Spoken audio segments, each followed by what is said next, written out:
Welcome to the Anyone Can Farm live chat. And I'm Mark, your host. And as you can see, the studio here was reconfigured for something else, for a recipe thing that Jill's doing. And I could reconfigure it, but I didn't have a screw gun in here, so I said the heck with it. And I just discovered it about 5 minutes ago. So I figured I'd just leave it the way it is. We got the American flag here, so that's good enough. And a leg of prosciutto over here and some garlic here, so it's good enough. Well, welcome everybody. I've been gone for a while. I was gone all last week. We took a trip down to Texas to Lackland Air Force Base, and that's where the Air Force conducts its basic training.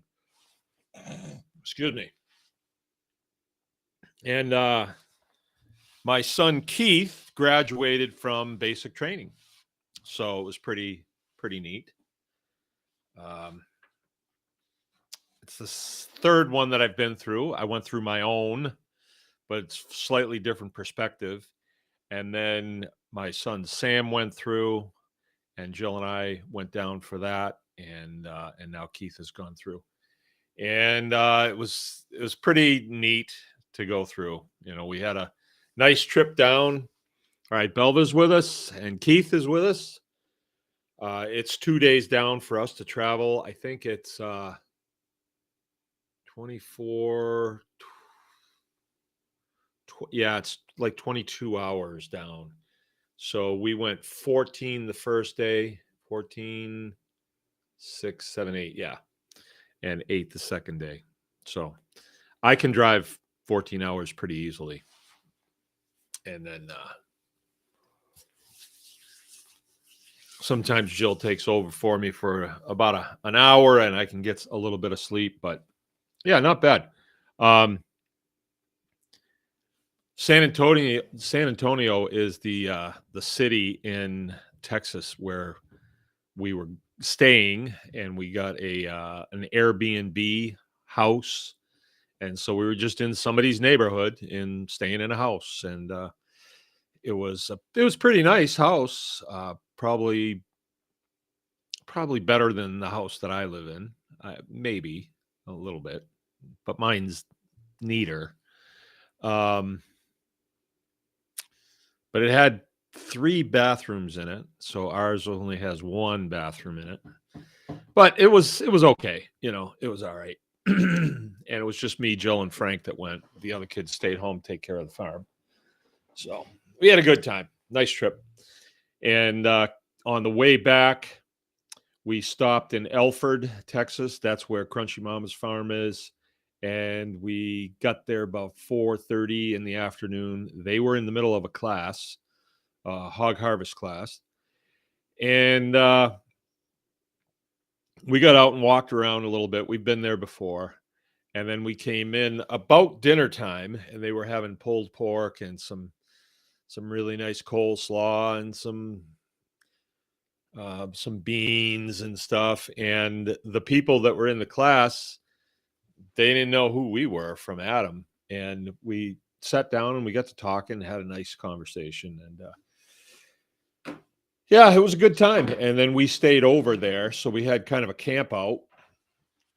Everybody picked up a position and had a cot that they were sleeping in, and stayed up a little later than we should have. And then the next day we had breakfast, and then off we went. We were at it again. We had one more night to stay, so we drove to Illinois, and then we stayed there overnight at a Holiday Inn, and then shot home. So we got home yesterday about 4:00 in the afternoon, 4 or 4:30, something like that.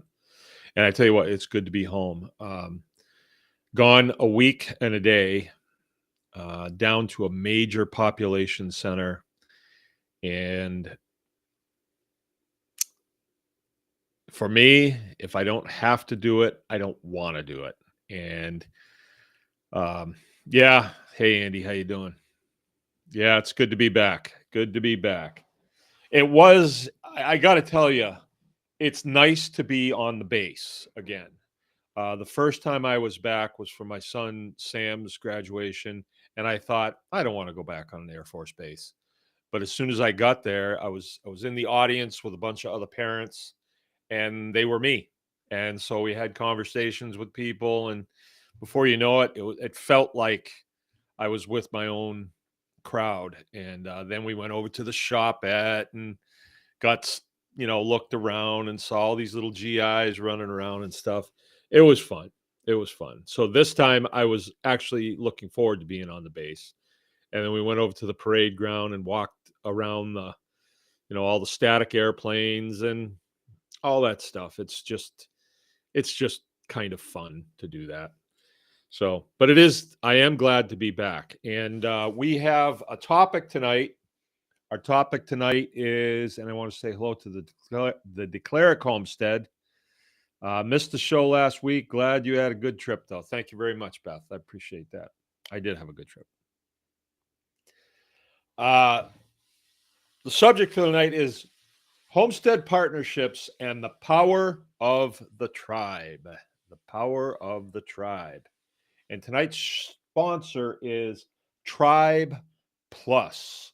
Video courses, Zoom Q&A with Mark, and Homestead recipes, and more. Okay, so what that is, if you are a member of the tribe, you can go one step up and you can go Tribe Plus.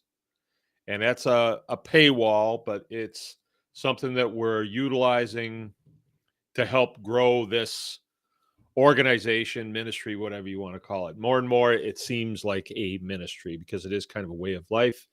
And I want to go into that tonight.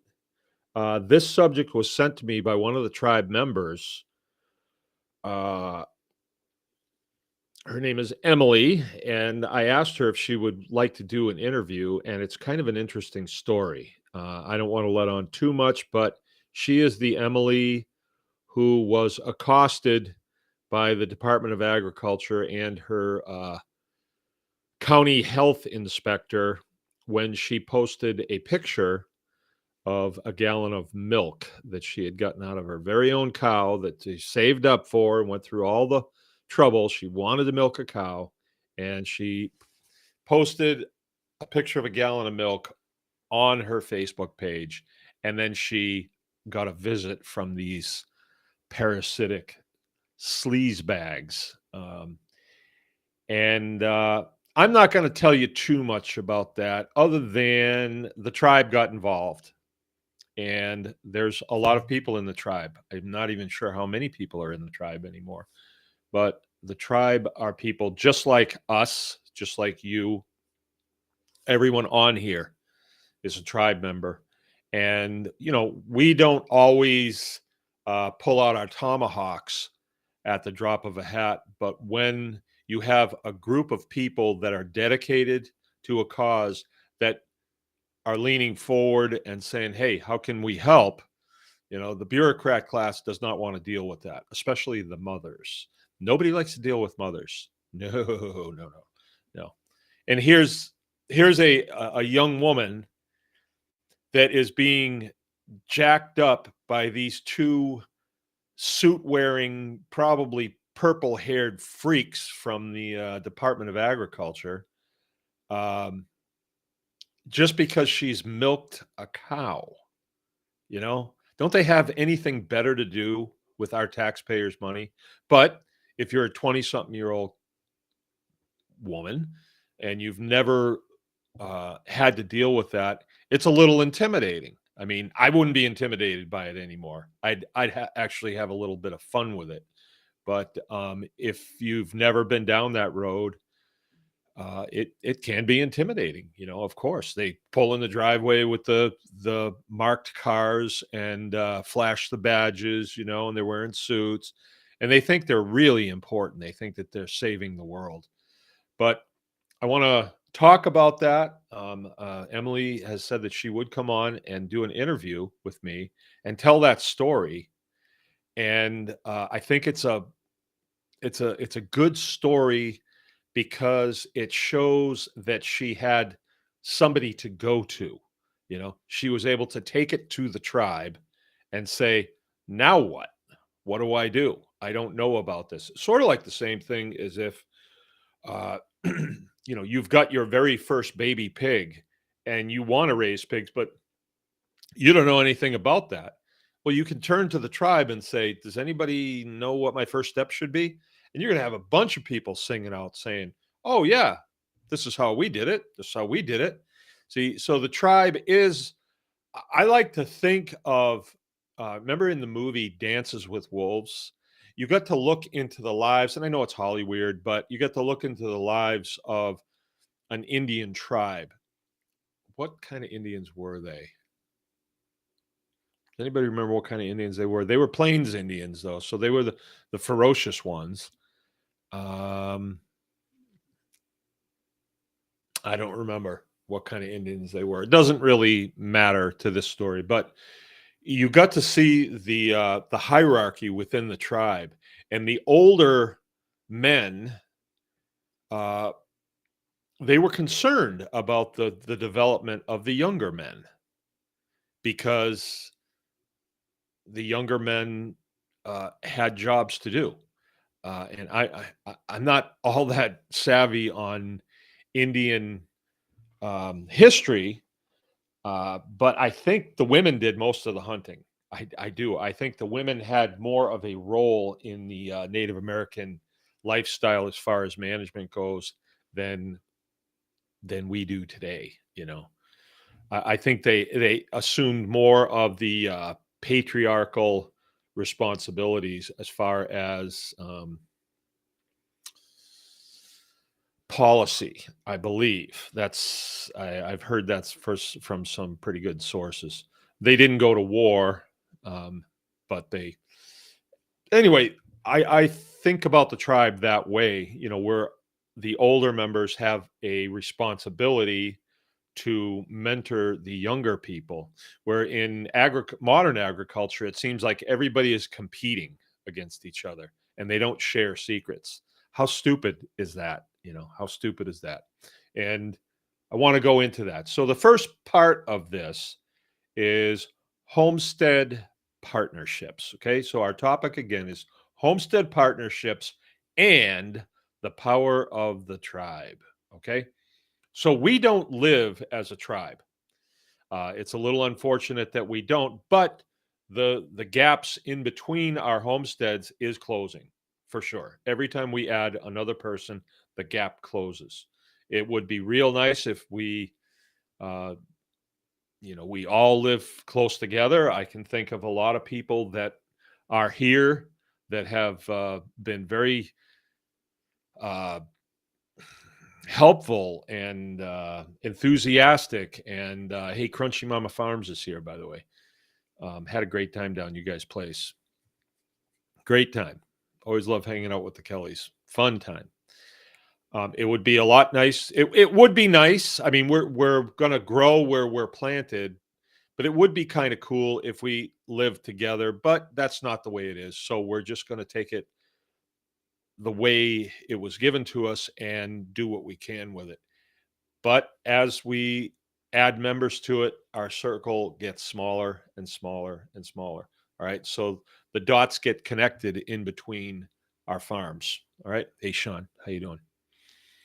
So, what are the benefits of homestead partnerships? All right. All right. So some of this is going to be the way it is, but I'm going to add in the way it ought to be. Okay. I'm going to add in the way it ought to be.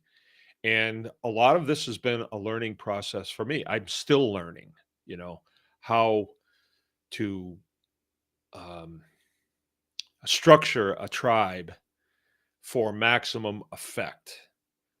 So, what maximum effect am I talking? What that's the question. That's a question there. What is the maximum effect that we're looking for? Okay.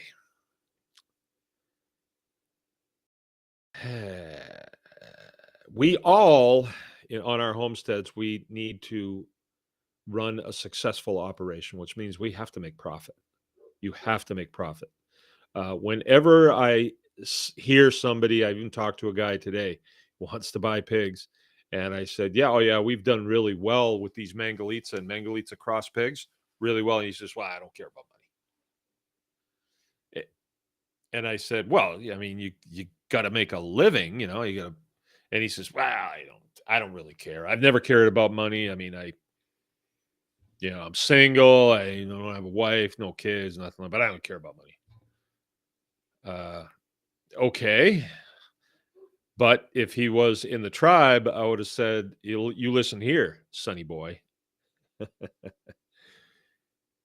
You need to be concerned about money. You need to be concerned very much about money, but you need to keep it in perspective because you need it. The clothes that you're wearing, the food that you put in your mouth, the fuel that you put in your vehicle, your mobility, everything relies on you making a gain at whatever you're doing. So if you don't care about money and you're just going to do a crummy job, well, I guess we just won't pay you. You know, you could just go without. Don't eat then. You need to be concerned with money. But does it make sense to have a huge accumulation of money and not do anything with it? To just have a huge accumulation of money. Now I know you have to save some bucks for when you get old and you're not as productive. For me, that's going to be around 110 years old. So I haven't even started saving yet. Um, you have to save some, right? But for the sake of accumulating just a lot of money, I don't see where that's a good idea. I think for me, anyway, this is going to have to be a little opining here. For me, if I come into a chunk of cash, it's better for me to invest that in a piece of equipment that I can move the ball down the field a little more, that I can actually make more money with. You know, I can do my processes more effectively with a piece of equipment or a piece of land that will produce that I can improve and that will produce what I need for my livestock, hay, whatever it is that I'm going to do. So just keeping a chunk of money doesn't really make a lot of sense. Um, but what is my goal here? I'm going to level with you here. I'm going to level with you. Um, the story that I just related to you about Emily and these two goons, one from the State Department of Agriculture and one from County Health Department, showing up at her property because she posted a picture of a gallon of milk on her Facebook page. This young girl, 21 years old, you know, got a baby on her hip and one at her skirt, and these goons show up and bang on her door, knock on her door, or whatever. They didn't kick the door down or anything. That bothers me. You may know that bothers me. All right. She's milking a cow for her kids, and they want to know what she's doing. Who do they represent? You know, they show up and oh, it's all about safety. We're concerned of the safety of your children. We don't want them to drink any raw milk. No, it's better if you drink dishwater from the store, right? Much better. Right. Now we know the truth about raw milk. Raw milk it's a superfood. It's the best thing you can give to your kids. I have a friend by the name of Kristen Canty who had a son that was the boy in the bubble.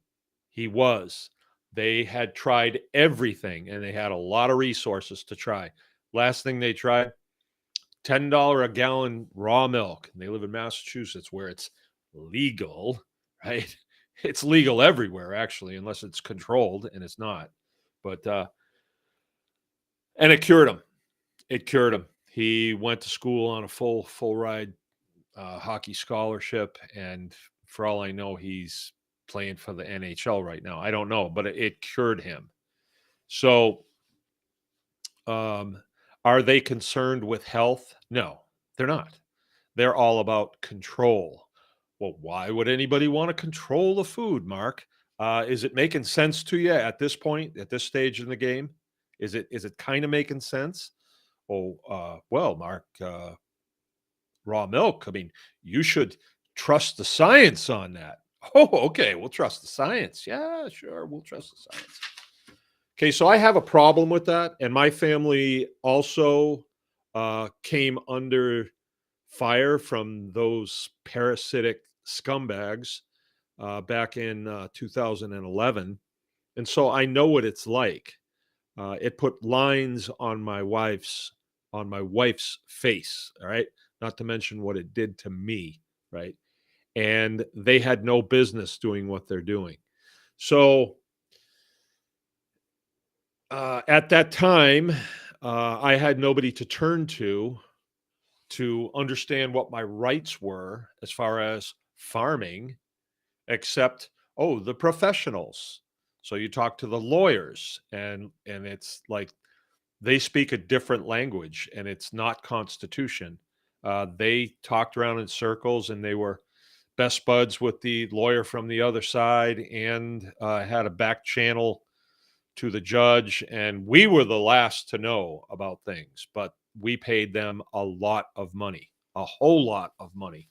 So it didn't work out very good, and we knew that the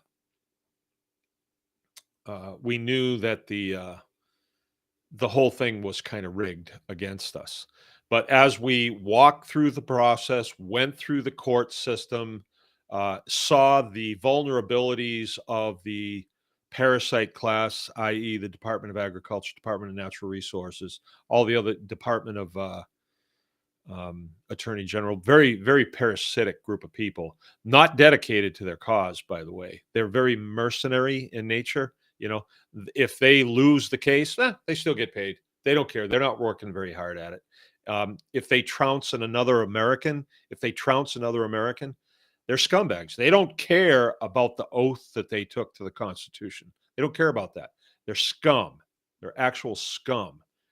So yeah, I have a problem and with them, and whenever there is an enemy out there, right? Somebody that wants to stop you from what you're doing, that is an essential process in order for you to survive, like grow food, milk cows, butcher animals, anything like that. It's essential. It's very essential processes. Well, no, it isn't. You can just go to the store. No, because they can prevent you from going in the store. We just went through that, didn't we? They can keep you out of there unless you do what they tell you to. You know, put that on, show this, present this, go through this door. We don't. That's not America. And if we allow them to do that, this place is going to be very different for our children. So maybe it's not an all out shooting war at this point, but it's definitely a conflict. And they have their way, if they have their way, they would shut down all the small farms, and we would just have to rely on the big farms. So a conventional thought process is, well, we'll just elect guys that will get down there to the state capitol and they'll change that. No, they won't. No, they won't. They never do. They never do. They never do anything. They keep the conflict going, and we sit back and complain, well, if Donald Trump would just get elected president. That didn't make any difference, and it's still not going to make any difference. What makes a difference, if there's a big group of us, right, that are dedicated to what we're doing, and we're farmers. We're slightly unpredictable, a little twitchy maybe, and we're doers.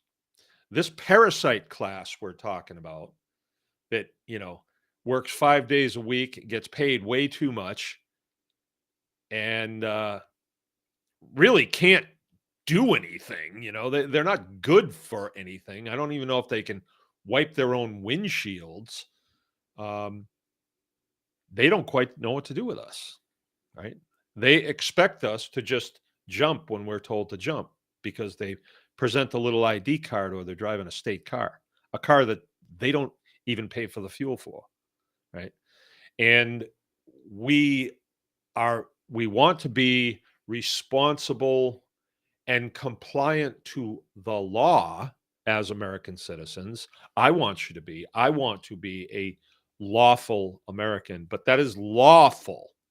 That is not some dumb rule that some parasite comes up with because they feel as though they're smarter than you.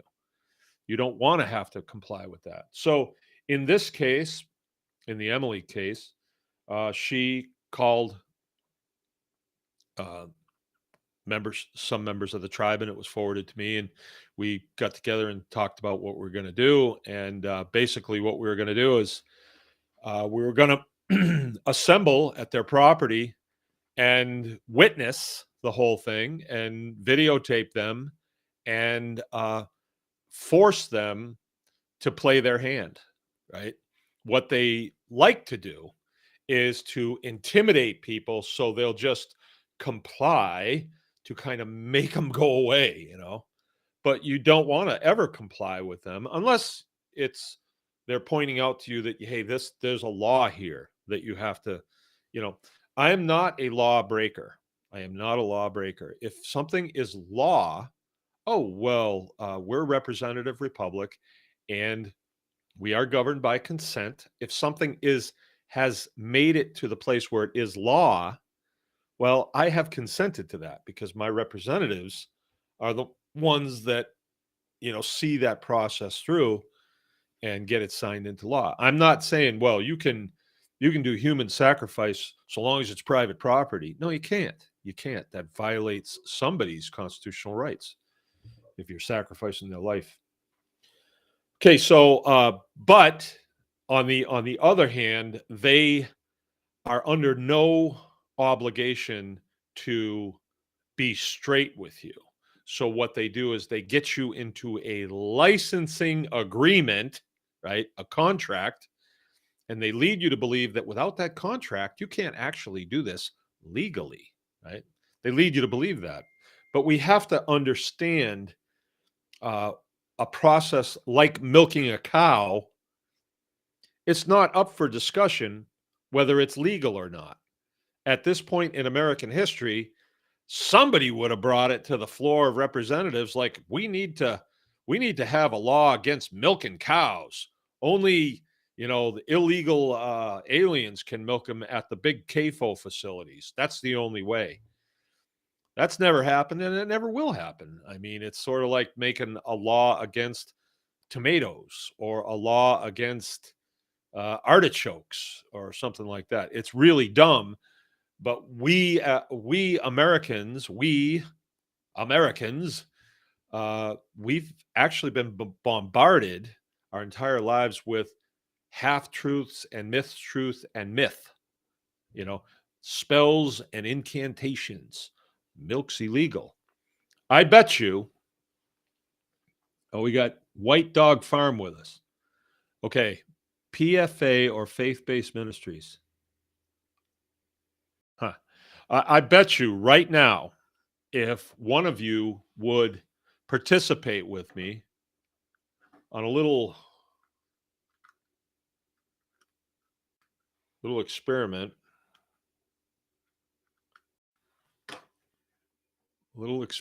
here. Brian Jacobs with us. Keith is with us. Thumbs up, you guys. Yeah, give us the thumbs up. If somebody would go on Facebook and go on Michigan Homesteaders page, and just for fun, say, is anybody interested in buying some raw milk? Just put it out there with your name. And like Brian, you could do it. Or Beth, you could do it. You could get away with it. Right. And then see what the results are that come in. You will have a myriad of people that will tell you, oh, raw milk is illegal in Michigan. It It's been said so many times that people believe it. Um, Illegal means that the substance is a controlled substance, sort of like um, methamphetamine. It is illegal to possess it or manufacture it. We have a law in place. We It is on the controlled substance roster. Milk is not on there, and it will never be on there. Just if you if you have raw milk, if you have a gallon of milk on the seat of your car and you get pulled over by a state trooper, is he going to say, "Is that raw milk you got there?" And if you tell him yes, he'll gotta get out of the car. I'm gonna cuff and stuff you. Not going to happen. Raw milk is not illegal, but they have implied it so many times that people actually believe it is illegal. And so the tribe is a place where you can go where people have actually looked into things and have real life experience with these. And they can say, no, you can't do it. I mean, if it was, would Emily have prevailed in that deal? What happened on that deal was the tribe engaged. uh, we requested information on this personnel. We want to know. We want the name of the inspector, of the food inspector from MDA, and we want the name of the health inspector from the county. Get some names. Get the names. We want their names. Well, we have the right to know that. If they're being overzealous by cruising Facebook, of farmers and then waiting for them to do something that they can swoop in and then try and regulate. What would they have done? What would they have done that day if the tribe hadn't intervened? What they like to do is they like to get people into licensing agreements. They'll say, well, raw milk is state of Michigan. That's not a good thing that you could sell.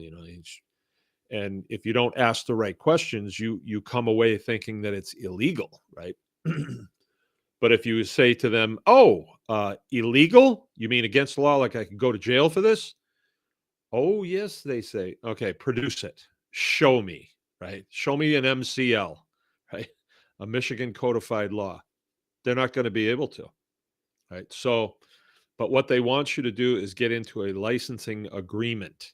They want to say, well, if you were a licensed food handling facility, uh, you could probably do herd shares, and of course, you wouldn't be able to make butter or anything like that, but you could kind of get away with it. It's a gray area, they like to call it.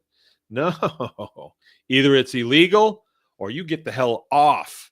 But in that case, they ran away. They knew that the tribe got involved, and mothers were the ones that really came out of the woodwork and said, um, "Where do you need us to be? Where do you need us to assemble?" Right? Because and when when you're on the other side and you're somebody that works for the health department and you're one deep in your office, right, at the county, 83 counties in the state, and you got a lot of things going in the health department, right? Uh, do you really have the time, energy, budget? Is the law on your side to dedicate to something like that, or do they just kind of go after the low hanging fruit to impose their will? Right now, health department. I never asked for it. They don't do me any favors. As far as I'm concerned, they can all run away. They can all just go away. They could just defund them and spend the money at the jail or something. I don't think they do anything, right?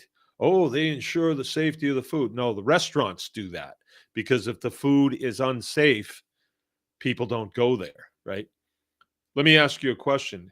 If somebody gets sick at a restaurant that is overseen by the health department, does the health department take the arrows on that? Do they take responsibility if a person gets sick? No. Then what's their function? What's their function? They take no responsibility. I ask you. They were the ones that really pushed the you know what. And there might be a day of reckoning coming on that. Okay. um,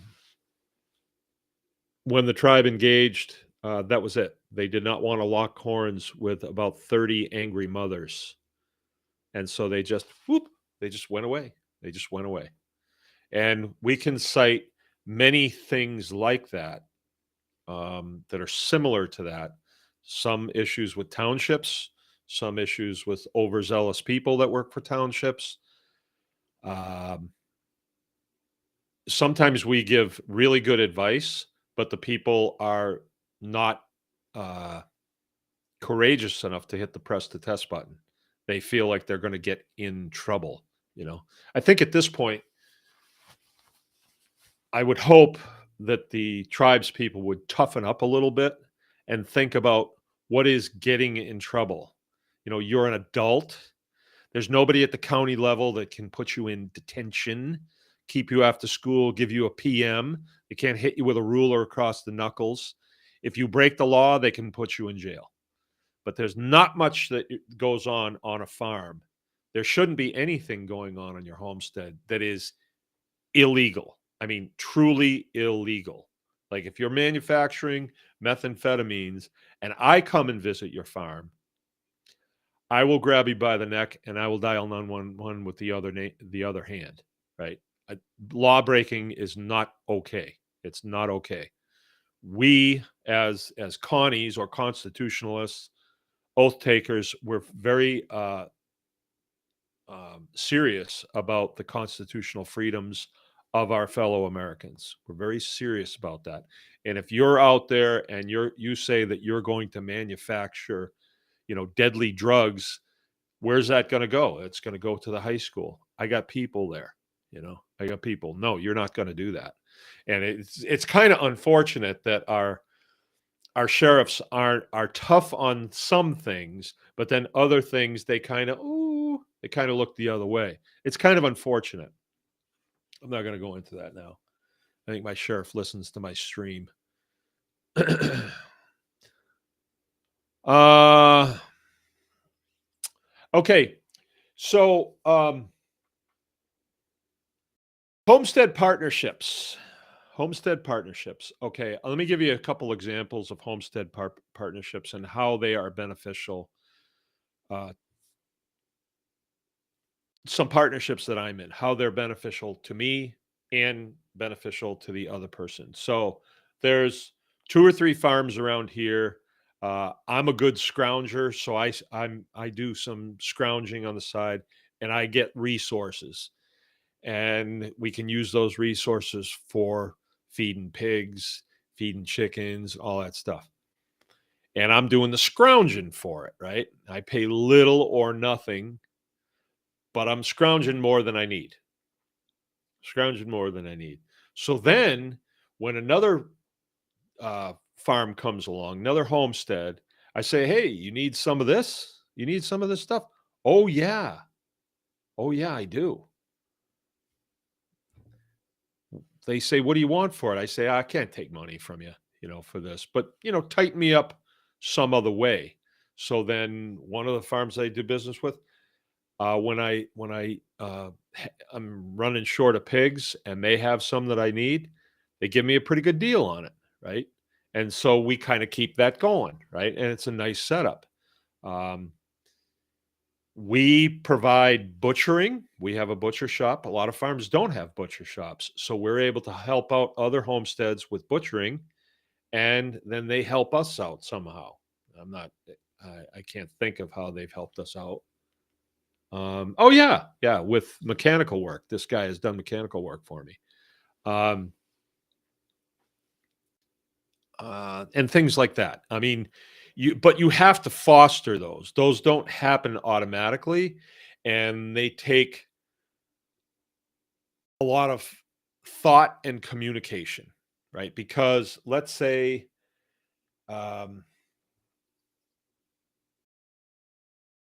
let's say you give somebody something to somebody. Okay, I'll give you an example. Um, we do business with Spears. I tell you guys about Spears Automotive all the time. It's good to have an automotive guy in your crew, in your immediate tribe, because we all drive cars. If they fix cars and they can actually fix them, it's kind of good to have that guy. They know you're in the tribe, they're in the tribe. There's a little bit of accountability there. They don't want to get their names smeared all over town if they do a bad job. So they're more likely to try harder to do a good job. Likewise, when you do work for them, you're more likely to try hard when when you're doing work for them. So John and his daughter came to one of our events. I think it was we were butchering cattle, I think, and we said, "Oh, well, let's just swap," you know. So I sent my truck in to them to get fixed, you know, and it's good. We don't have to exchange dollars, which is a good thing. But before that happened, I said, "Hey, here's the value of this class. You know, I would like a similar value on labor on my pickup. And I'll pay for the parts." And he was like, "Okay," but we communicated that, so there's not going to be any, um, there's any miscommunication at the time when the transaction is completed. It won't be. Um, so it does take communication. Usually, when you're just trading dollars, it's we do it all the time, so it's but even then, if you provide a service for somebody, if you say your service is worth this much, you got to make that claim up front, and then they say, "Oh, okay, well, I agree that that's worth that much. Here's what I'll give you for that." So these partnerships can be made amongst homesteads because every homestead is not going to do everything, right? Let's see. Okay, so here's the attitude. Here's the attitude, and this is a little bit different than what you might think. So, some of the power that's in the tribe comes from confidence and competence, right? These are things that older people can pass on to younger people. In a lot of cases, they don't have to be older, but or more competent people can pass on to less competent people, right? Um, and when you have a group of people that is competent in many, many things, then they do not require the services of, say, the department store. No, we can handle it without you. Or now we've got a guy in our group that fixes cars. That's okay. We're fine. Uh, we got it covered. So you've got your services taken care of amongst your tribe, um, and you're less dependent on the outside world. That is a good thing. That is a really good thing. Let's see.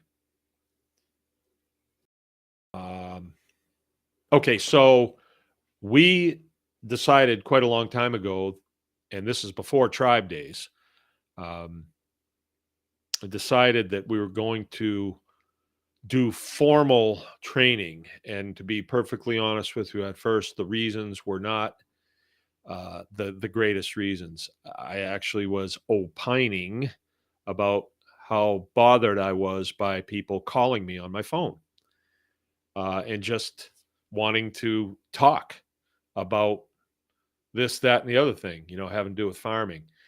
And, that would never happen. You would never call up a dentist office just to, "Hey, how you doing? Yeah, so I don't know, softy or hand dipped. Which is the worst for your teeth?" You would never do that. You would never do, but that's what was happening. And what it was indicating to me was people thought, well, my time is not worth anything. So they just call and bend my ear. And sometimes hey, but what do you need? I got things to do. The way I run my operation is the same way I ran my operation when I was in the Air Force. If there's nothing in my hands, then it's time to switch to another job. You know, it's like we need to be productive on our homesteads and get the stuff done. We don't have time for yakking on the phone. So if you want to know how to do this, someone would call the house, and then you'd have to talk to my dad about, and with just a question about chicken tractors, oh, you have to talk to my dad. And then they give him my phone number. And then they have my phone number and they call me up with all kinds of questions. And I didn't want to say, hey, I don't talk to people on the phone. I would say, okay, we have a Q&A night on Wednesday night. You can tune in and you can ask your question then, but I don't have time to talk to you right now. Boom. And try to be kind, unless it's an emergency, and then I'll help where I can. But it got to be so bad that my phone would ring 5 times a day with people that just thought, you know, he's got a phone in his pocket, answer the phone, we'll just tell him my problem and he'll give me a solution and see ya. Thanks for the info. So that was why we created the classes, was because it seemed as though so many people needed formal counseling that we thought we had something that we could do.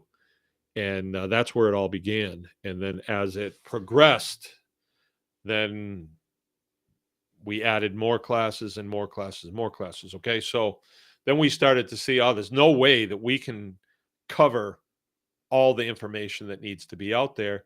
Plus, then we had our run in with the state and we started to see what their agenda was. It's funny.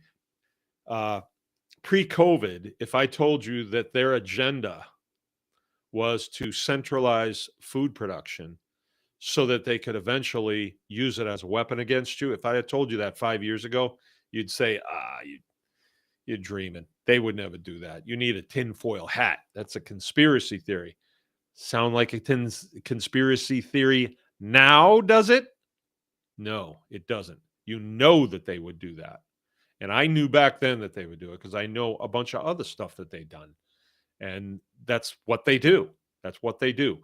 The evil ones, the ones that can make things happen, they rise to the top in those organizations.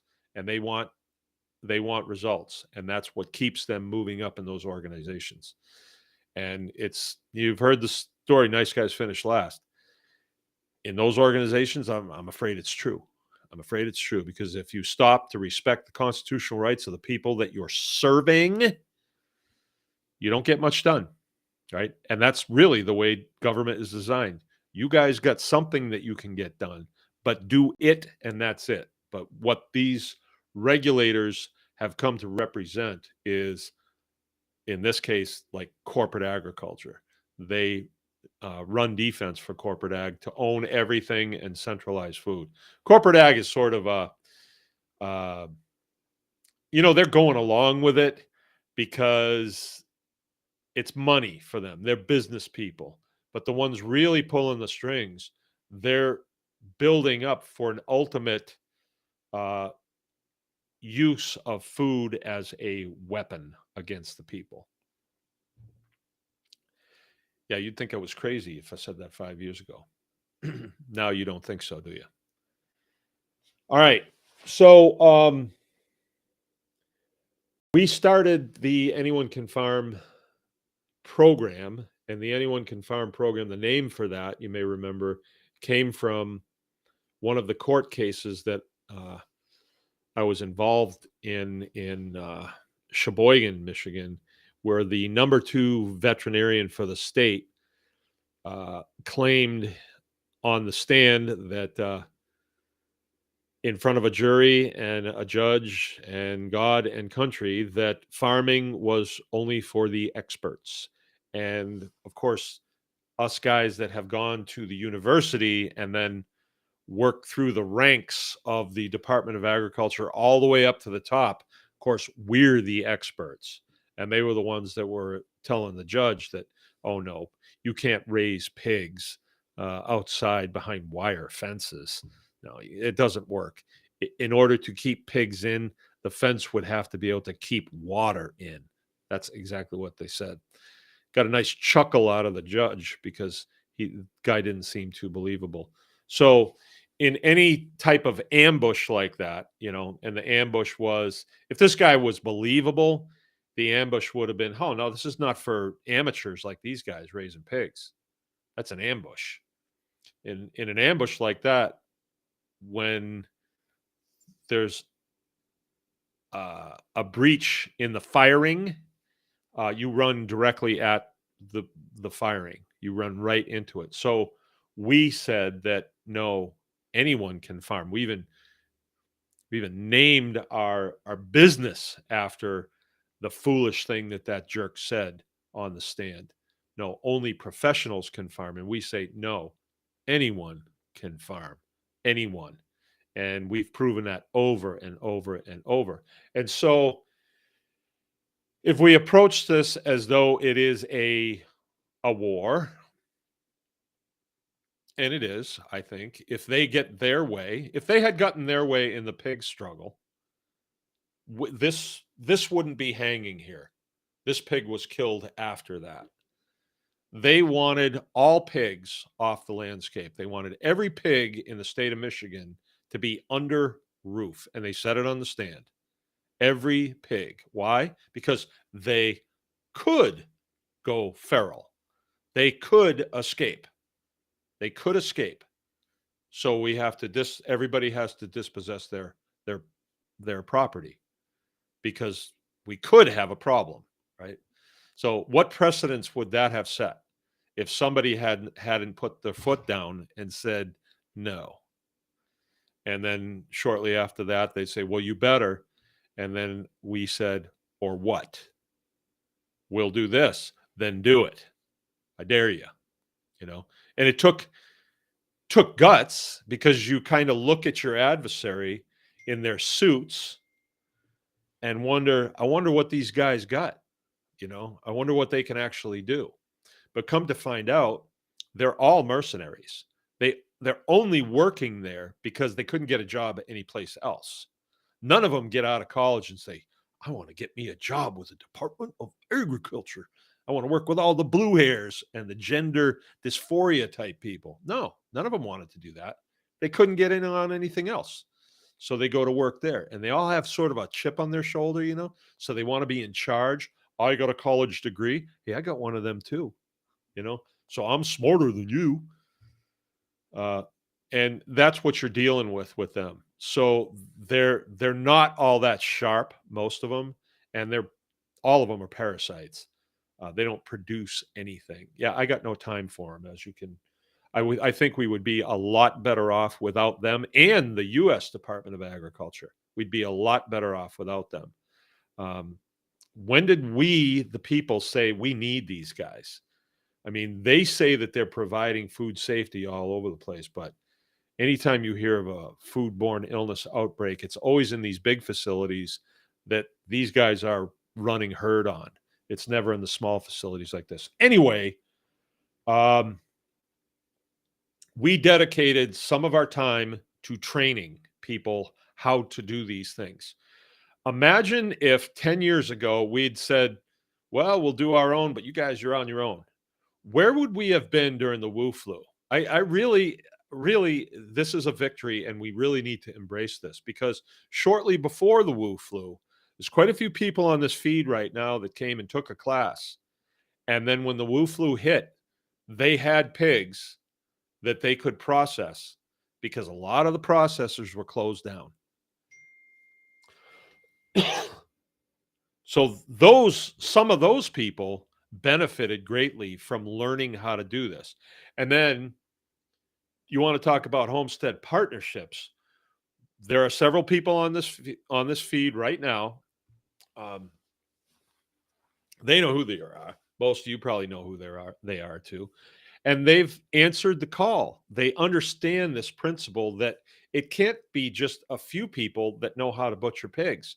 We got to have a lot of people that know how to butcher pigs. That way, if next time there's a Wu flu and the USDA does what they did to Triple R up here and they shut them down, why? Why'd they shut them down?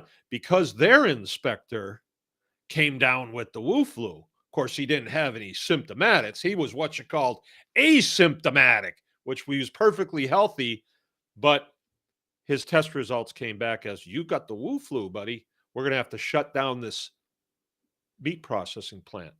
Oh, what does that mean? We got to shut it down and clean it. And then there was some words. It was supposed to be a 10-day shutdown, which is an eternity. It's an eternity. What do you if the place is shut down? What about all the meat that's in the freezer right now that has a customer's name on it? You mean we can't even give that to the customers? Oh no. So that means we're not going to be taking in any money? Nope. Who's going to pay the consumers' energy for the electricity we're using? I don't know. The USDA says they don't know. They don't care. They're just concerned about the health of the people. Yeah. What about all those $10 an hour employees that work there? They went and found another $10 an hour job. And you think they're going to come back? No, they didn't come back. So it wound up being a little bit longer shutdown because the proprietor, friend of mine, Marine, had a few words for the USDA people, and they said, "Oh, you don't like that? How about 30 days?" And that's what they did. They punished them. So yeah, I don't like these people. I mean, these are Americans that are growing food for their families, trying to make a living, and these bureaucratic entities swoop in and screw everything up. If you don't dislike them, there is something wrong with you. If you think they're good for America, there is really something wrong with you at this point. If you can't see that, right, there's something wrong with you. So, in my opinion, it is sort of a war, and I would treat it that way. I'm not saying pull old Betsy out. That's not the answer. But get yourself trained up and then be prepared to train many other people, right? So that way, there's just too many of us. There's just too many of us. I mean, anytime those freaks came here from the Department of Agriculture, what did they do? They called the state police to accompany them. And then they told the state police, well, we're afraid of him. You're afraid of me. I don't have blue hair, right? I know who to get in bed with, but you're afraid of me. It was just a ploy. They're a bunch of liars and scumbags, and they did it over and over again. And if it weren't for the state police being normal people, there would have been a problem because I could walk up to them and they knew that I was normal, and they could tell these freaks with blue hair were not. So anyway, maybe I went a little too far with that one, but the power of the tribe, a lot of that power comes, I say this all the time, it's just an axiom in my life. If you do the thing, you will have the power. I didn't make this up. It's Henry David Thoreau said that. If you do Ralph Waldo Emerson, sorry, Emerson said that. If you do the thing, you will have the power. Right? So how many people have we trained thus far on how to butcher a pig? I don't know, 10 years we've been doing it, and probably 20 or so people a year, or maybe 30. So that's a lot of people. So, and how many people have they trained? So when we talk about partnershiping, there are people on this feed that we have said, yeah, you should do this. You should do it. And Crunchy Mama Farms, I was just down there. The guy built a really nice facility. I'm assuming he had to take out some markers on that, but he's dedicated to it and was giving a class while I was there. Right. So how are they going to control that? Right. They're not. They're not dedicated. Right. They just assumed that all of processing had been centralized, and largely it had. There were not that many processors. If you call a processor now, a butcher shop, some of the dates that you're getting are a year out. That makes it very difficult for you to, let's say you're raising beef cattle and you get a date a year out to get your animals processed from when you wanted it. That means a whole nother year worth of feed that goes into that animal. I think a lot of people are more likely to say, oh, the heck with this. Why should I do this if I'm just going to be losing money on it? You can't get an animal processed anymore. Right? Well, the answer to that is, to that ambush. What's the answer to that ambush? You run directly into it. I'll do it myself. I'll do it myself. Well, you don't know how. Get trained. And then when you're trained and you feel as though you're proficient at it, then train others to do it. Because what happens? The power of that tribe increases, right? Do I think that butchering pigs is the be all and the end all? No, not the be all, but it's a beginning to the end. It's a beginning. If you can butcher a pig, you can butcher a cow. If you've learned how to butcher pigs, but you don't have pigs, then maybe you'll get pigs. And then you say, well, I like beef too. So I think I'll get some beef. Maybe I can ask somebody in the tribe, what would it take for me to put beef on this 60 acres of property that my grandpa left me? Oh, there's people here that know exactly what to do. Well, that's nice. That's power right there. But if you don't have that resource and you say, well, I don't know, with cows, the guy at the feed store told me that you can put chains around their necks and just move them around every day. Oh, the guy at the feed store told you that, huh? Yeah. Oh, yeah. I'm sure he knows what to do. I'm sure he knows what to do with how to do cows, right? Not saying that they're all dunderheads, but lately, well, I mean, there was a time I remember when I was still active duty out in Great Falls. There was a man that worked at it was called Big R. And that guy, you could ask him anything, and he knew how it goes together, what it's used for, and the best way. It was incredible. Now they're all like a Tractor Supply in town. I don't see anybody I recognize anytime I go in there anymore. No more. They're changing people out so quickly. And a lot of them are just kids. And you ask them, hey, where is, and it's like, it's over in that corner of the store someplace. I think I don't know. They don't know. They don't know anything. And it's sort of like that's what Devin calls the dipshit factor. There's a lot of that going on, but that doesn't mean that we should be that way. We need to continue to build and continue to make our homesteads functional. And I think there should be, at this point, in my opinion, it's not opinion, it's gut. My gut tells me get it in gear, make it happen now. You just, that feeling that you have sometime of urgency. It's like, well, I was going to do this next year, but no, I'm going to do this year. And it even comes into my planning. I would like to put tongue and groove on the ceiling in our living room because we've wanted to do it forever. So we got a drop ceiling in there. It looks horrible. But, the drop ceiling doesn't feed us. And so I'm going to focus on systems that work for the good of the entire operation here to produce, good quality beef, pork, and chicken, and be able to process all that without any outside help. Very important. And I really would like it if other people would do that too. That's where our partnerships come in.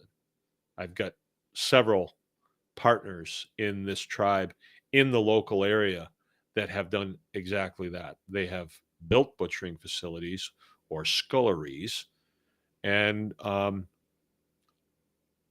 are stepping out of their comfort zone and saying, we will train.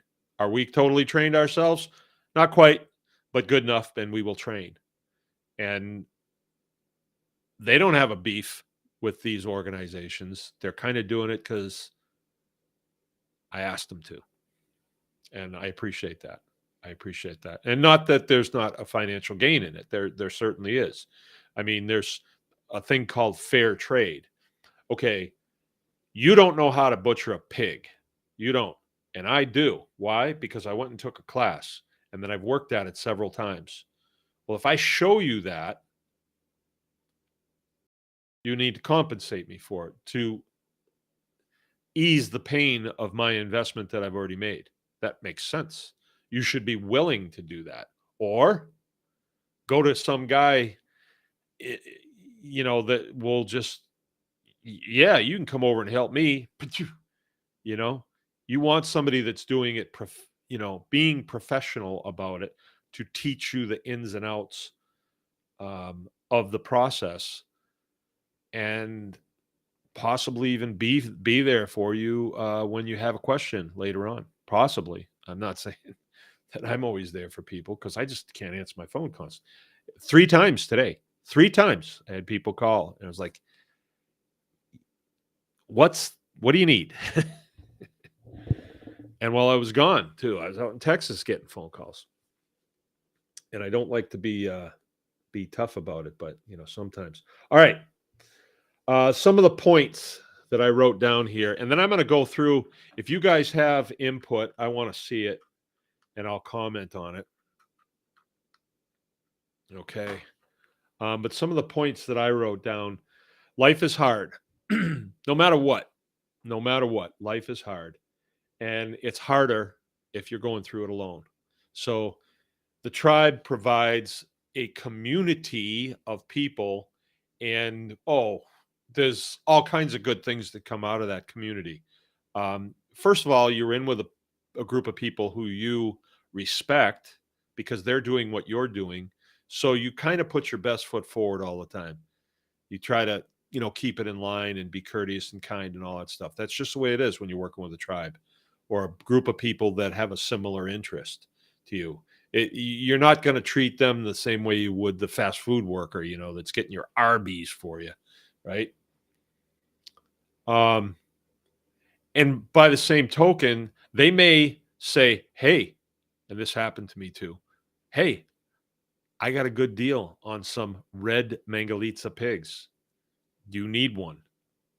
Yeah, I do. So now I have a red Mangalitsa purebred, right? That wouldn't have happened without the tribe. Would not have happened. All right. Another thing that I have written down here is team. Team. All right. I am invested in, say, Susan Greaves' farm, the Giddy Guernsey homestead. I'm invested there, right? I've gone up there and I've done work. I've done consulting for her. Our families have spent time together. They come to Tribe Day. They're members of the tribe. She's helped other people out. She's active in the tribe. People have gone and bought stuff there. She's bringing milk up into Traverse City. She's a hardworking gal. I'm invested in their farm, right? So I'm not competing with her. We are on the same team. If she wins, I win. If I win, she wins. So we share stuff, right? It's not like if she goes down, goes out of business, I'll go up there and buy the stuff that I want from her. No, that's not it. I do not want her to go down. I want her to press on, and make a good, at least to the place where we have, I don't know how far we're going with it. Our mission seems to be changing slightly.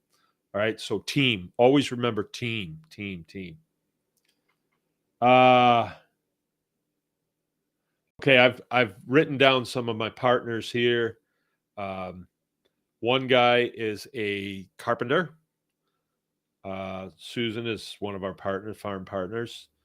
And her daughter is the one that made our logo. Our logo that's on the side of my welding truck there, Brian Jacobs. She just came up with it. I said kind of what I wanted, and she just fired this picture back, and I love that. Let's see, I don't have one in here. Too bad. It's too bad. All right. Devin is one of our partners. I don't think Devin tunes into the show. He's busy guy. Devin, we called on him for our beef processing class because he knows more about it than we do. Hey, can you come and assist us with this? He was like, yeah, I can. And I compensated him. I compensated him really well for it, because the class wouldn't have been as successful without him. But if I didn't know him, it's kind of hard to find a guy that can come and help you butcher beef when you have a classroom full of people that are relying on you to show them the correct way to do it. And then my old buddy Podbelski, He's always there if I need something, always there. That's Robert Podbelski. I don't think he's here tonight. I ain't seen him. Okay. All right. And then I have written down here, or Jill wrote this down, community. So in a community, you would always be looking for someone that needs help. I don't think you're going to want to, I don't know, how do I put this? You prepare yourself for the day when you're going to have to help somebody. You prepare for it. And you say, okay, I'm willing to help, the next homestead over. If they have a rough time or they're engaged in something that is over their head, I'm willing to help. Right. And that's community. Ton of strength in community. If there's some sort of legal problem, if you have community, there's people that have been through it, and we can actually help people work through the ins and outs of it. There's another part of it too, and this is huge. I'm finding that this is more and more relevant as we go. Some of you are going to really like this. Thomas Jefferson, one of my favorite forefathers, wrote that when the people fear their government, you have tyranny. But when the government fears the people, you have liberty. So after what we've just come through, I mean, I got to talk to people down at Crunchy Mama Farms. They didn't really know who I was. They didn't know who I was. And we were just having conversation. And I got to find out, because sometimes people, they know what I want to hear. And so they'll say it, but I don't know if it's coming from their heart, So I'm talking with these guys. One of them actually was a cop. And the gist that I got is people feel as though they've been like jilted by their government. Everything that we just went through with the Wu flu, they told us where it came from, and then they said it came from a farmer's market, or a wet market, they call it. Just happened to be across the street from a weapons laboratory. And now they're admitting, well, it probably came from a weapons laboratory. They knew it. They knew it all along. And they said that they weren't giving any money to that laboratory for gain of function, which actually means how to make a weapon out of it. They were. And then it came to this country, went to other countries. I guess it wasn't really that bad, but the protocols that they put in place, that is what killed people. If that's coming out now, I think we've known it. Most people here have known that. But now the masses are finding out about this. And like, we seem to be stable people, but a lot of the masses are not stable people. So the entities in place that were supposed to know better and that know better, there is a protocol in place for a new product. They disregarded it because they were told to. And I think that has angered people. There is a ton of anger out there, and it's directed like a laser beam in a certain direction. And so I believe we're entering a phase right now where our government is a little worried. And I think they should have been 6 months ago. I think. I mean, I'm watching this as though it's a movie. I cannot get any more personally involved in this than I am right now with the First Amendment, speaking, the truth. I say the truth on here. Some stuff I can't say, or I get dinged. Maybe I've gone too far with this. I don't know. Tonight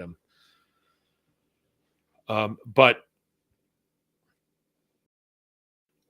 that community coming together of people, the tribe, that community, that sets our adversaries on edge, because they don't know. They don't know. We call ourselves a tribe. We at one time our logo was a tomahawk, and I'd like to go back there. I really would. I'd like to go back there and have those tomahawks made with the Bill of Rights inscribed on the handle. We just had a hard time getting it done because of the Wu flu. It sends a message like we're angry and we know who you guys are, and sleep tight, sleep tight. And that's the feeling that is out there. I'm just saying that's the feeling that's out there. I'm not promoting that, right? It's just happening.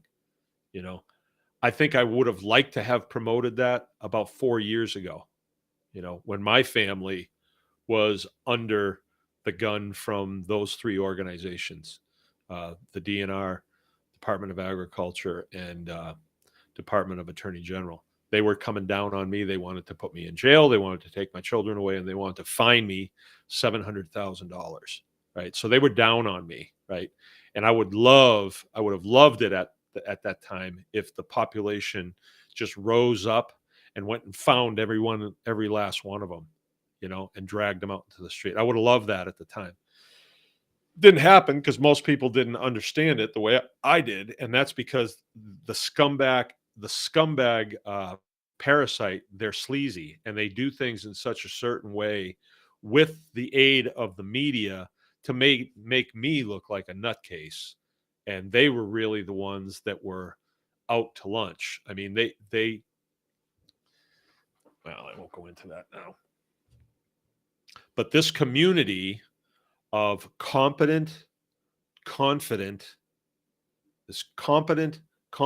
community sets our adversaries on edge. It sets them on edge because they're less likely to roll out to somebody's farm and get down on them for a gallon of raw milk than they used to be. That's what I'm saying. So that's part of the beauty of the tribe. And we don't get together and sharpen our tomahawks. We don't. You all know we don't. We share information a lot. And there's quite a few of us that have been through scrapes like this and have learned from it. And our learning continues, and we pass that information along. We recommend every chance we get for the people in this tribe to download the Bill of Rights to the U.S. Constitution and read through that, and then read through it again and make it part of you.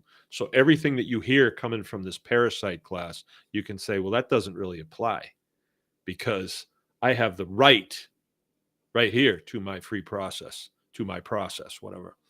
Or, well, you can't say that. That's hate speech. There's no such thing as hate speech. I have the right to free speech. That means I can say any word I like. I don't want to offend anybody unless I want to offend them, by saying they're scumbags. I hope they're offended. Well, they shouldn't be. They should be like, yeah, he knows. They're right. He's right. We are scumbags. But it is definitely my right as an American citizen to speak my opinion on that. And that is my experience with those people. And I'm going to say it every chance I get. They're just poor human beings, and they work for a scumbag organization that produces nothing and takes a bunch of money out of the budget that could be used for productivity. And they never take any responsibility for anything that happens. So they're scumbags.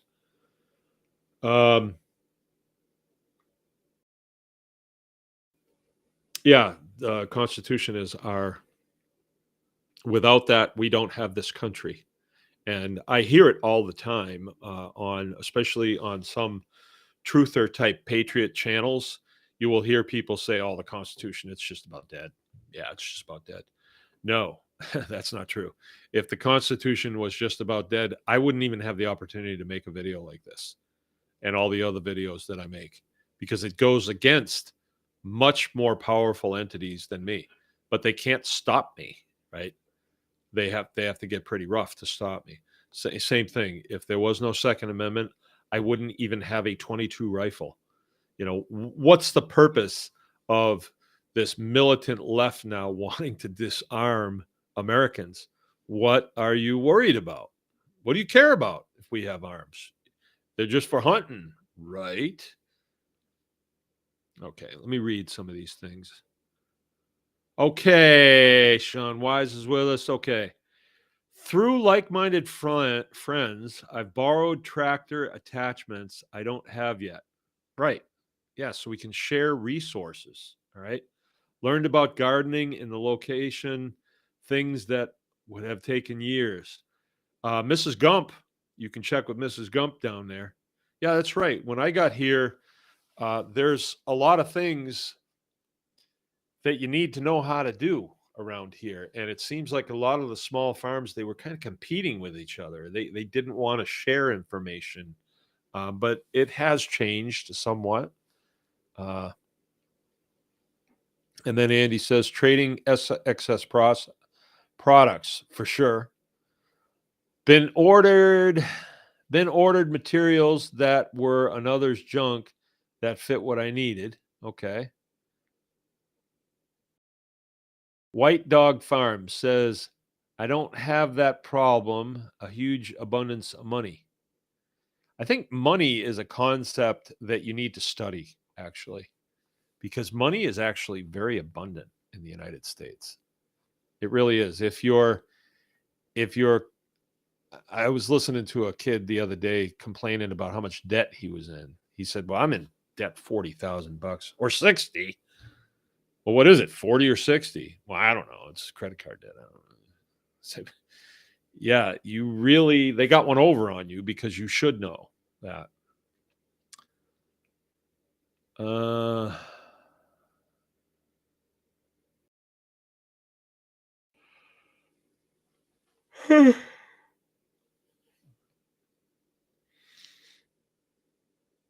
Received lumber that was going to be burned. That's my next rabbit tractors, all from local community. Right on. Yeah. One man's trash is another man's treasure.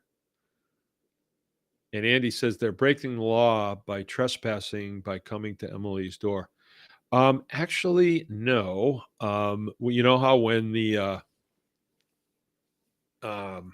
people come to your door, like the Mormons or Seventh-day Adventists or whatever, they come, or the Fuller Brush Man comes to your door, knocks on the door, or somebody that's campaigning. If they have one chance, and if you tell them no, thank you, run along, they have to. And then at that point, you can trespass them. Now, if down at the bottom of your driveway it has no trespassing, no soliciting, and they come anyway, then you can boop 911. I've got trespassers here, right? But without the do not trespass sign, they can try. I forget what they call that, but White Dog Farm, control the food, you control the people. Where have I heard that from before? Where have I heard that?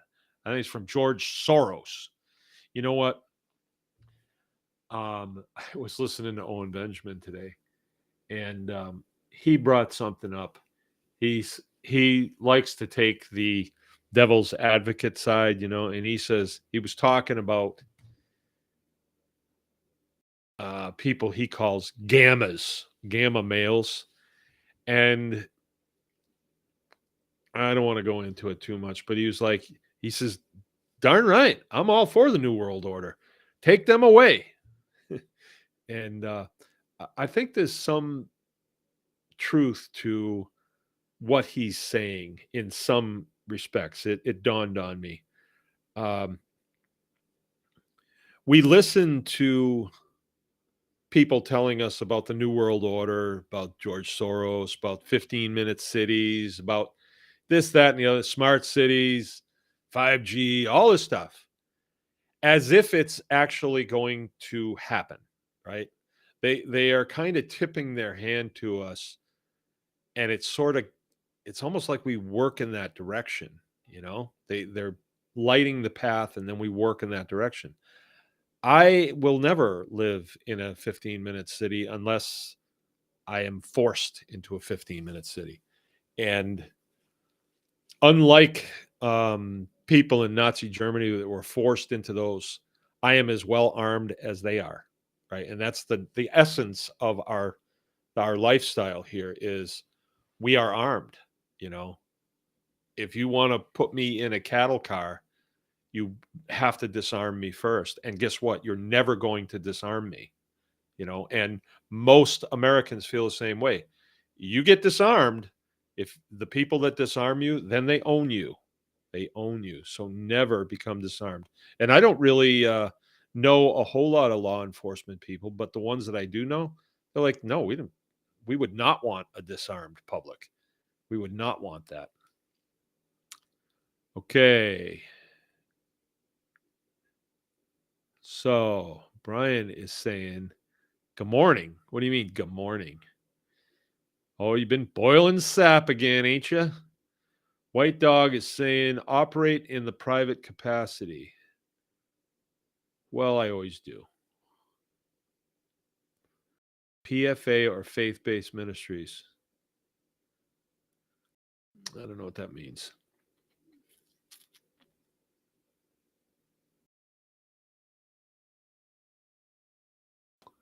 Don't know what that means either. You're not on social media. Okay. I had a local farm that only milked for their value added products but refused to sell to me because it was illegal. I've personally known them for years, couldn't talk them into it. Yeah, that's what's called cognitive dissonance, right? People you keep telling a lie, you keep telling a lie, keep telling a lie, and you know, people believe it after a while. Plus it's comfortable where they're at, how they're doing it. But when okay. Andy is putting in a plug for us. He's saying in the classes are top notch. Right on, man. Loans with us. I need a refresher class. You sure do. You sure do. Lady Lone Star, and you should jump in your F550 and drive right out here and stay at our campground and have a few meals with us. Maybe we can get your wife bit by our dog again. That was a good time, man. Good time. You should come out. And then you can look around out there in the woods. I'm sure you'll find your driver's license out there. I'm sure it's out there. We have actually looked and looked and looked. I don't know what to tell you on that. White Dog says, can't seem to find anywhere to learn how to process beef. Okay. Well, we had a class this past winter that was a grand slam. So go to theanyonecanfarmexperience.com and look through Anyone Can Farm classes. And you'll see our up and coming class this winter. And you can come to that. Where are you located? Where's White Dog Farm? A good hardware store, guys, hard to find. Yep, we still have them here in McBain. There's a father and son that run Grandpa's store that was his father's store. Heinz 57. I used to own a butcher shop in Oregon. I kicked the feds out of the shop and learned how to get around their controlling ignorance. Yeah, you don't have to be under inspection. You can be like me. I have a butcher shop on the farm and I have no inspection. I inspect, but I have no outside inspection, like no state, no federal. I butcher my own animals and I sell it to my own customers. Now, if I was under license with the state, then because I'm under license with the state, then the restaurants are also under license, but they can't buy from unlicensed people. So, because I don't have a license, they can't sell to me. I mean, they can't buy from me, but I don't want to because I have to sell to them wholesale so they can turn around and sell at retail. So I don't even want to sell to them. And restaurants are a pain because they're penny pinchers. So I don't even want to sell to restaurants anymore. I did for years. We just sell directly into other homes. Hey, hey, Alabama. I wonder if I wonder if you know Andy Zumwalt. Hey, Zumwalt, get over here. Look at this. Hey, hey, Alabama. Mention her name again, please. My dad told me to get a guinea Guernsey many years ago. That's Susan Greaves. The Giddy, no, it's the Giddy Guernsey Homestead. Giddy, like laughing, haha, giddy, like little girls get when they stay up too late at night. Guernsey, as in that's Susan's favorite cow, Homestead.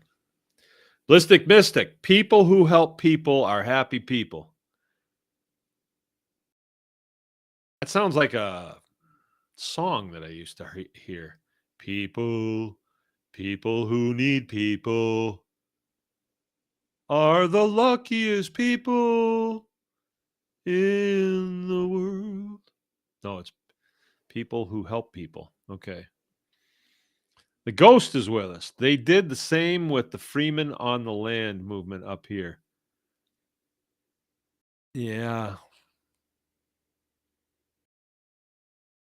I remember that was going on in Montana as well, the Freeman. But I don't remember, what they were trying to prove. That was before my time. I was an adult, but I never looked all I knew was those guys wore camouflage uniforms and they were the same uniforms I wore. And I remember they were holding out at this place and there was a big propane tank in the yard. And I thought one one hot round out of a Model 700 would send that thing up in flames. Okay, it is unfortunate that the depth of ag has weaponized their office in order to support the big four meat corporations. There's so much that independent farmers has to offer. It is unfortunate. It is. But I don't think the direct approach to them is necessary. All right. If we engage with any of the departments, they try to sway you a certain way. But if you just opt out, like, no thanks, you do what you want, so long as it's within the law. And there's so many things that are within the law. You just do what you want. And because we are a representative republic governed by a constitution, that constitution restrains those blue-haired weirdos. It restrains them. They can't get at you, right? So they have this one thing here in Michigan I think is really funny. It's like, well, if you want to sell, let's say you take a beef to the butcher shop and you get it back, you can sell it in halves and wholes, they say, but you can't sell it by the cut. That's what they say. And people hear it and they say, oh. So it confounds everything because not a lot of people can take a whole beef. Not a lot of people know what's in a whole beef or how do you sell a quarter of a beef? The front quarter or the back quarter? What, it's confusing and that's intentional. Americans are used to going to the store and saying, I want that one because I like the way that one looks. That's the one I like. They don't know. It might be a New York strip. Hey, where's that come from on the beef? I don't know. How should I know? It's a New York strip. I don't know. It comes from New York, probably. People don't know. And that's part of the ignorance that we have as Americans. So if I get a beef butchered, let's say at a USDA shop or any shop or do it in my own shop, and I put it in my freezer, you're telling me that another U.S. citizen can't come and say, can I have that? And I say, yes. And they say, how much money do you want for it? And I say, I want $4 for it. You're telling me there's something illegal going on there? Are you kidding me? But that's what they float. And Americans don't think it through and say, I'm doing it anyway. Like, what are you going to do? What are you going to do? Like this damn thing. I don't know how many people have asked me this. They sent out or they've been doing it since probably at my 5th year being at this farm, this questionnaire that's about that thick. It must cost them about $4 to send it, but the USDA don't care. And they ask a lot of questions. And it's like, I'm not even going to tell you how old I am. I'm not even going to tell you my shoe size because you don't need to know. You don't have the need to know. And they say, under penalty of law. That's the same thing they write on the tag on my mattress. Under penalty of law. If you remove that tag, I cut them suckers off right away. Nothing happened. Nothing happened. Yeah. But everybody asked me, well, what do you do? Did you fill that out? And, the first year I thought I probably should fill it out because maybe, they'll see what a good boy I am and give me a star on my head or give me some money or something. Ain't going to do anything like that. I got halfway through it and I put it away and I never got back to it. A lady called me on the phone and she was a you-know-what. So I said, well, then I'm not going to fill it out then. Come and get it. I'm not going to do it. I won't pay my phone bill either. And that was it. So I get them every year and they make good fire starter. And, I'm not going to, they don't need to know anything. The bang up job that the USDA is doing right now. And they need to know how many cows I have. Right. All right. Growing by faith. Thank you, Mark. Okay. Appreciate it. White Dog Farm in New Hampshire. You're in New Hampshire, huh? I'm from Massachusetts. We used to go up to New Hampshire all the time because you could do things up there that you couldn't do in Massachusetts, if you know what I mean.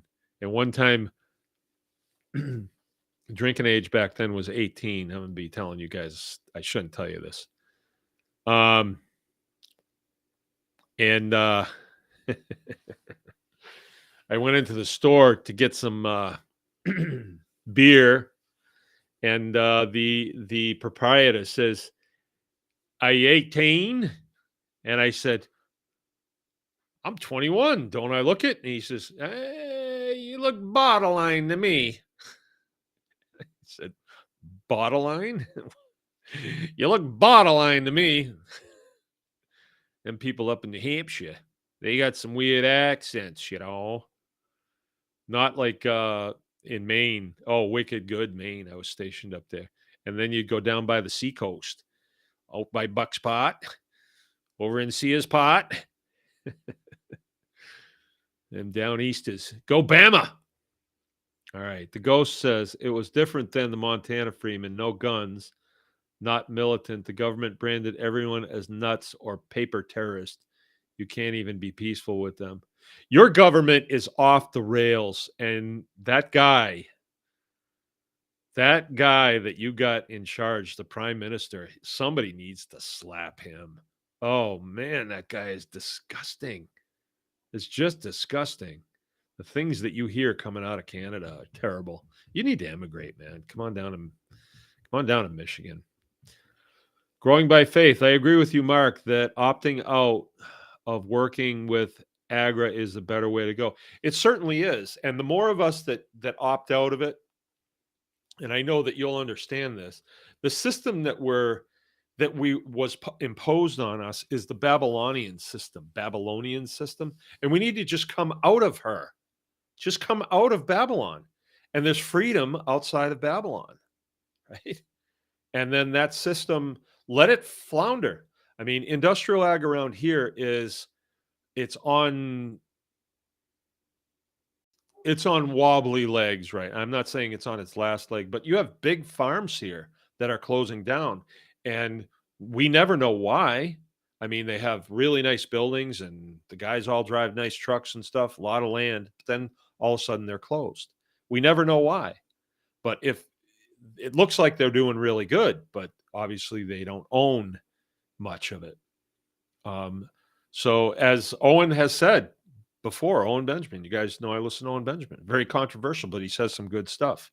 He said, evil is weak. continue to build. Do you think that the Department of Agriculture is building right now? Do you think they're coming up with new policies right now and they're really into it? We're going to shut those small farmers down. Yeah, you and what army?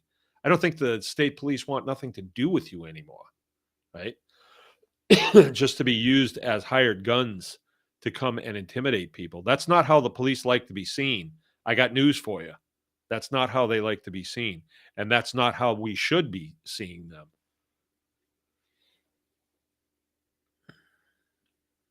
Okay. Anthony Jensen. 90% of the beef my family has eaten in the last 3 years has been from cows we raised.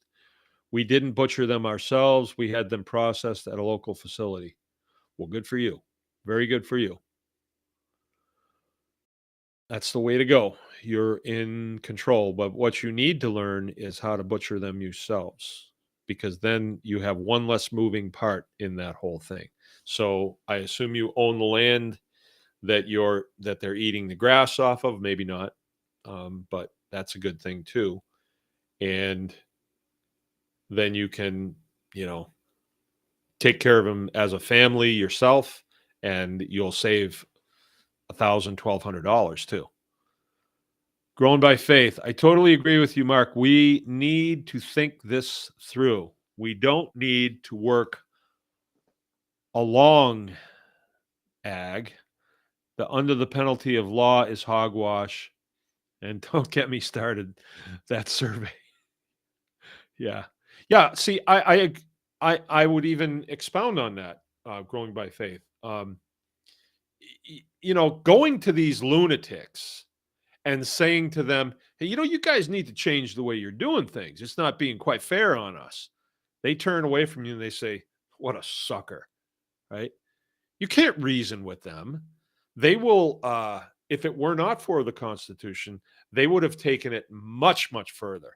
Like if you go like what they did to the Dutch farmers over there, they were able to take that way further. I mean, out of the blue, they say, oh, no more fertilizer. No more fertilizer for you. Like they can't do that here. Wouldn't they love to? Wouldn't they love to? Okay, Anthony Jensen. Still working on paying off the land. Well, yeah. I mean, me too. But you don't really look at it. I don't look at it that way. I look at it as, I'm investing. I'm investing. I could be investing in a $100,000 pickup truck that loses value, or I could invest in, 80 acres of land that gains value, and that's a much smarter way to go, because I think, as long as we got on this subject, I think that there's a tremendous amount of abundance in our lives as homesteaders, or there can be. I have seen people that get into homesteading and they just think it's a free ride, and they don't know how to work and they don't want to work, and their lives were drudgery before, and their lives in homesteading is still drudgery, and they complain of this one guy. I mean, in just compensation from injuries that he got, he was making more than me, but had way less, didn't use his money properly, and complained how broke he was all the time. So if you are around tribe people that are doing well, and you can see how their process works, where to put the money, how to use the money most effectively, how to prioritize what's going to get you ahead, how to exercise delayed gratification, like that ceiling in the living room that should be tongue and groove like 10 years ago. I'm delaying that because I got to put windows in the butcher shop, because that's where the money's made. We have a lot planned for this farm. I don't think I don't think we're going to be going off farm to do hog harvests anymore. I think our days of that are over. We have enough to do here, and the farm is expanding. That going off farm, I don't know, as I've done it enough. I'm not sure I'm going to do it anymore for a while because we always have to leave the farm and leave some of the kids here. And I'm not sure that the return on that investment uh, is any better than if we just stay here. So if we need to do 3 classes here, then we will, instead of going to another farm to do it. Now, we may do 1 or 2 because there's some of people in our immediate crew that are going to need some help. But I don't. We had talked about doing a tour this fall, and you know, hitting all these different big farms. But I don't know as we're going to do that. I just we did some soul searching about that as we were driving and down to Texas and back, and we thought,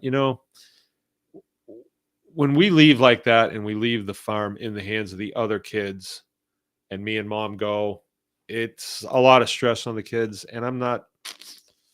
Unless things change and we got somebody to come along and live at the quarter acre homestead that could really take care of the farm, and that's somebody who can feed and milk and fix things and know when something's getting close to being stretched out too far, which is really hard to find. I don't know. I don't know if we're going to do it anymore. Okay, Grown by Faith says land's a great investment. It is the only investment. And tools too. Tools and equipment. How do you get by with spelling your raw milk? Spelling. Am I okay? You mean selling?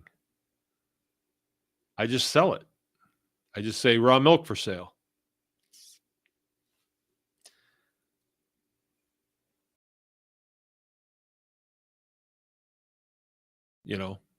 Like, I guess any night when we're selling milk over at, we take it into town.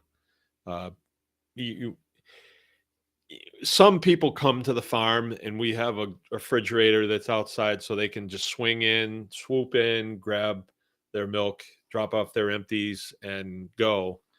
But a lot of people we're the bedroom town for Cadillac. Cadillac is about 10,000 people and it's about 20 miles away. So we go in there one night a week for jujitsu for my 2 youngest boys. And so Jill hauls the milk in, and I guess they could SWAT team her, while she's there handing out milk to other moms. I guess they could, but they can't because raw milk is not a controlled substance. That's what you have to know. And the people that tell you that raw milk is against the law is like, at what point is it against the law? Is it against the law like when you're just squeezing that teat and it's coming out into the pail? Is that a raw milk stream? Is that an illegal substance stream going into that pail? Or is it when you pick up the bucket from the pail and you're walking back in? You got to look both ways. Is there a drone overhead? Illegal milk, illegal milk. Could they, the SWAT team come in, freeze, drop the milk. No, don't drop the milk. It's kind of dumb when you think about it. Of all the things that go on in this country, all the foolishness that people engage in, and all the law enforcement that we have, and they got to pick on raw milk people. I was coming through Illinois, and it's actually sickening. It's sickening to see the swarm of state police that were on the highways there. There'd be 3 of them sitting at those, the places where you can turn through authorized vehicle, plugging up the highway. I'm an authorized guy, and I couldn't even get through there. But it's sickening, and they're just sitting waiting for citizens that are traveling. And you know what they're trying to do? They're trying to catch you doing something so they can take money away from you. it's just sickening to me. I wish the Michigan State Police didn't do that. I really do. I wish that they would sit places where they're out of sight and weren't hiding, right? Because whenever I see them hiding like that, it makes me not like them very much. They need to be within a phone call. Respond if we need you. But playing gotcha, I think, is really punk. It really is. I don't think people um, drive slower because of them. I don't know. I like the Michigan State Police somewhat, but when they play those hide and seek games, they seem like freaking punks to me. And I don't want the Michigan State Police to seem that way. I want them to be the professionals that that we believe they are. And that behavior just seems really, really punk. Really punk. All right. At what point is milk illegal? what what if you got a belly full of it? Or what if you enhance the illegalness of it, like you make ice cream out of it? Is ice cream made out of raw milk? Is it illegal too? Hey, what if you put Quick into your glass of raw milk? Is it still illegal then? That would be a good question to call. Oh, I had a great idea. Had a great idea when I was coming back. All right, so you guys know, if you haven't seen these shorts that Joe has made, you can see them on the Anyone Can Farm Experience Facebook, or the Anyone Can Farm Experience on YouTube. I had a short video that went over 1 million views, right? 1 million views, right? So content is king. If you have good content, that is what people like. I mean, if you want to be in that kind of,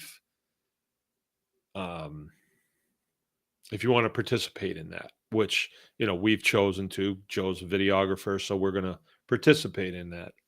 And I was thinking, wouldn't it be fun to make content where you actually engage with some of these parasite agencies, and, like, if I turned myself in,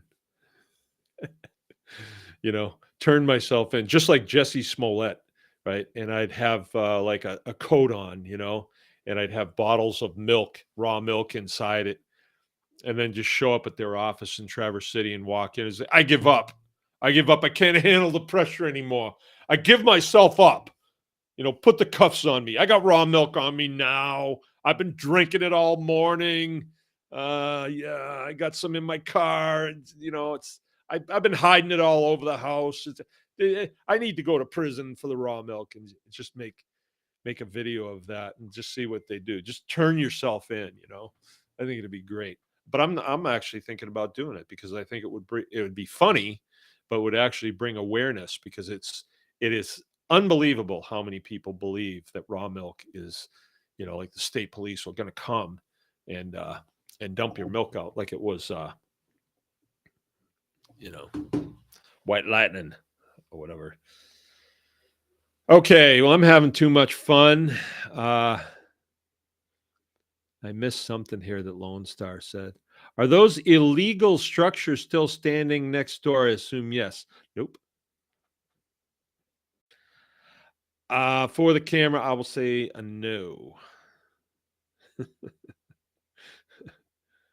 Yeah. It's awful nice hunting out of those things, Lone. I got to tell you, they're just so nice. You can sit, hunt, it's quiet. You can see. Yeah, but if you came for Tribe Day, you could stay at the campground. Just beautiful. Now that field is getting cut, it looks really good. The boys are starting to explore the woods, and they're going to build a campground out there, like an Indian camp, just a primitive camp. That's going to be their summer thing. Got a belly full of it. Yeah. Yeah, I'm turning myself in. I can't take the pressure anymore. It's getting to me. I can't break the law anymore. I'm my cows too. I'm turning them in. Yeah, they'll have them pulling a wagon up in Kansas, I'm sure.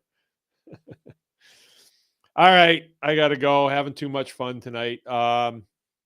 We will be having a excuse me, we will be having a consulting call tonight with Tribe Plus members. So if you're not a Tribe Plus member, go over to the anyone can farm the anyone can farm experience.com, and you'll see Tribe Plus. Get in there and do what you got to do to sign up. That helps float the operation. All right. It's sort of a ministry, and we gotta have help. We are actually, you could be super chatting us here too, which would be good, to keep things going. But the content that Joe is making recently is really taken off.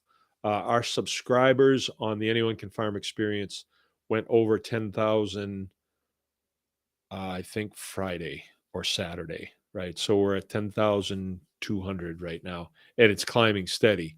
So, um, yeah, you're in on the ground floor. I mean, we're going to be as big as Joe Rogan before, I don't know, before summertime. Been waiting to hear from Spotify, right? Wouldn't that be great though? To actually have a huge sum of money, especially at this point where we have the tribe and we have Tribe Day and the facilities that if we had them, what an impact we could make. So I get the feeling that things could change, and then we could do the right thing. Whereas 5 years ago, I wouldn't have known what to do with a chunk of money anyway. I would have probably spent it on beer back then. Where now we well the midwinter meetup, we were expecting 30 to 40 people, and we had 80 people show up. And I think there was a huge impact made on them because they all stayed for so long, right? And yeah, so now is the time to come together as a community, and yeah, so we'll see what happens. I gotta get going. I'm gonna go have some chocolate milk in the dark. All right, remember, anyone can farm. See you guys later. Good night. Maybe tomorrow.